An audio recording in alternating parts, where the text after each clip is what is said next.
spricka borde ju synas. Det känns att det blir tyngre.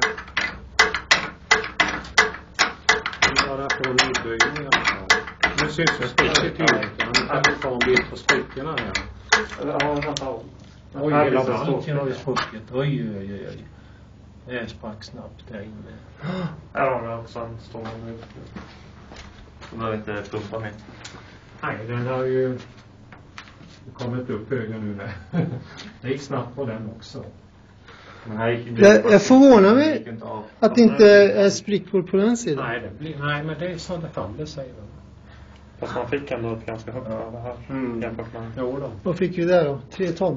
Ja, nästan 2,8. 2,8. Det är väsentligt skillnad på vagnen.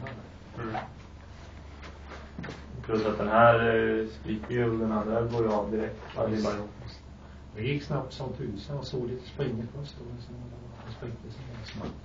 Det är på den sidan.